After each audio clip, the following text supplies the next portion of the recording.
പാവ ടാസ്കിൽ ഏറ്റവും കൂടുതൽ പാവ ഇപ്പോൾ എടുത്തിരിക്കുന്നത് അനീഷാണ്. അപ്പോ ഷാനവാസിനാണെങ്കിൽ ഒന്നും തന്നെ കിട്ടിയില്ല. അപ്പൊ ഷാനവാസ് ഫ്രീ ആണ്, പക്ഷെ അനീഷിനെ എല്ലാം കൂടെ ഒരുമിച്ച് വയ്ക്കാൻ ഭയങ്കര ബുദ്ധിമുട്ടാണ്. അത് വേറൊരു കാര്യം, കാരണം പിന്നും ടാസ്ക് കിടക്കുകയാണ് പങ്കെടുക്കാനായിട്ട്.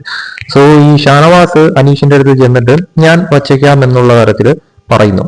അപ്പോ അനീഷ് ഒരു പേടിയെ കൊണ്ടില്ല എന്ന് പറയുന്നില്ല, കാരണം ഗെയിമാണ്, സോ എന്ത് സംഭവിക്കാം. സോ അനീഷ് ഷാനവാസിനെ നിലവിൽ വിശ്വസിച്ചിരിക്കുകയാണ്.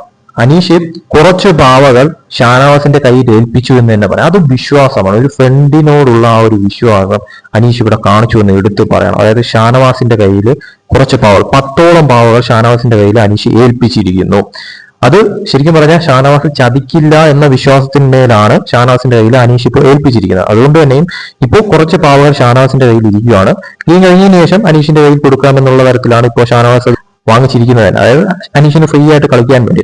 ഇനി ഈ ഒരു ടാസ്ക് കഴിയുമ്പോൾ എന്തെങ്കിലും ട്വിസ്റ്റ് ഉണ്ടാകുമോ എന്നുള്ളത് കണ്ടറിയണം. നിലവിൽ എന്തായാലും അനീഷ് ഷാനവാസിനെ വിശ്വസിച്ചുകൊണ്ട് ആ പാവകൾ ഷാനവാസിനെ ഏൽപ്പിച്ചിരിക്കുക. ഷാനവാസ് എടുത്തു പറയുന്നുണ്ട്, ഞാൻ നിന്നെ ചതിക്കത്തില്ല, എനിക്ക് അതിന്റെ ആവശ്യവുമില്ല. അതുകൊണ്ട് തന്നെ എന്ന് തിട്ടപ്പെടുത്തിയിട്ടാണ് ഷാനവാസ് ആ പാവകളെല്ലാം തന്നെ എടുത്തു വച്ചത്. എന്തായാലും ഇനി എന്താണ് അങ്ങോട്ട് നടക്കാൻ പോകുന്നത് എന്നുള്ളത് കണ്ടറിയാം. കൂടുതൽ BB അപ്ഡേറ്റ്സുമായിട്ട് വീണ്ടും വരാം.